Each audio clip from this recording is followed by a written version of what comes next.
안녕하세요. 오늘의 이슈입니다. 최근 인천과 서울, 경기 일부 지역, 충북 청주 수돗물에서 이른바 깔따구가 발견됐다는 신고가 줄을 잇고 있습니다. 한국은 유엔의 세계 수돗물 수질을 검사한 결과에서 세계 8위 정도를 꾸준히 유지하며 현재 5%의 수준의 음수율을 유럽 수준인 음수율 90%로 끌어올리기 위하여 여러 가지 노력을 하고 있어 이 같은 상황이 더욱 충격으로 다가오는 상황인데요. 이는 단순 유충 발견으로 끝이 아닌 심각한 경우 이 유충으로 인해 알레르기 천식과 아토피, 비염 등 건강상의 문제를 유발하기 때문입니다. 지난 19일 오후 11시 서울 중구 한 아파트에 거주하는 주민이 샤워를 한 후 욕실 바닥에서 유충 한 마리를 발견했다고 중부 수도사업소에 신고를 하였습니다. 서울시 상수도사업본부는 해당 유충을 회수한 뒤 유입 경로 등을 조사하고 있습니다.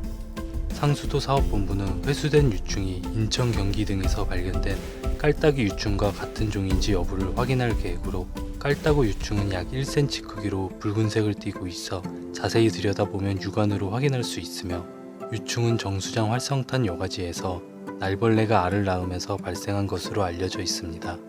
환경부 등에 따르면 인천에서 발생한 깔따구 유충은 정수장 수돗물의 맛, 냄새, 미량 유해 물질 등을 제거하기 위해 설치한 입상 활성탄지에서 번식된 깔따구 유충이 수도관을 통해 가정으로 이동한 것으로 추정하고 있습니다. 15일 오전 4시쯤 인천시 부평구 갈산동 한 아파트 수돗물에서 유충이 대량으로 발견되었습니다. 특히 가장 먼저 깔따구 유충이 발견됐다고 신고된 인천 서구 지역 등은 공천 정수장 수계에 포함되는데 공천 정수장은 건물 내에 위치하고 있으나 저수조 인근에 창문 등이 열려 있는 등 개방된 환경이었던 것으로 파악되고 있습니다. 이에 습도와 기온이 높은 여름 장마철 깔따구 등의 유충 번식이 더욱 활발했을 것이라는 게 전문가 등의 분석입니다.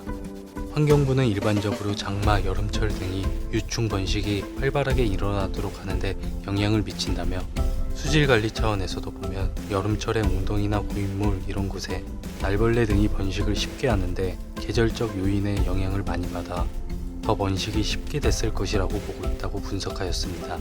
서울시 상수도 본부장은 시에서 관리하는 수도정수센터, 배수지 등을 지난주에 다 점검했다며 일절 유충 등이 발견된 게 없다고 말하였습니다.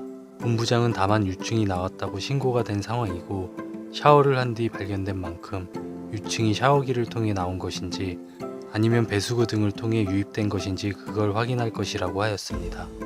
문제가 커지자 정세균 국무총리는 20일 원인 조사 및 전국 정수장 긴급 점검을 지시하였습니다.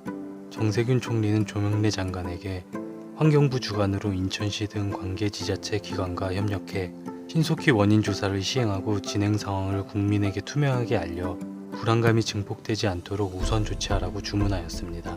또한 전국 정수장 484곳에 대한 긴급 점검도 조속히 추진해 다른 지역으로 확산하지 않도록 선제 대응하고 철저한 재발 방지 대책을 마련해 달라고 하였습니다. 깔따구 유충과 비슷하게 수도관 관리가 제대로 되지 않아 발생한 사건으로 붉은 수돗물 사건이 있습니다. 2019년 인천 서구, 중구 영종동, 강화군까지 붉은 수돗물이 나오는 사태를 겪었는데요.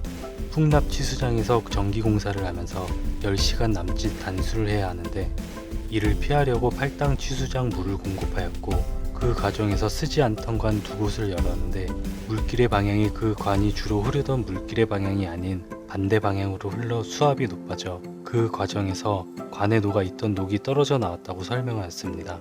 이러한 실수들은 많은 문제를 불러왔는데요. 급식시설을 가동할 수 없어 빵과 우유를 제공하거나 다수의 주민이 피부병으로 감염되는 등 많은 수의 국민이 생활에 불편함을 겪었습니다. 앞으로는 이런 피해가 발생하지 않도록 많은 노력이 필요할 것으로 보입니다. 이상 오늘의 이슈였습니다. 모두 즐겁고 행복한 하루 보내시길 바라겠습니다. 감사합니다.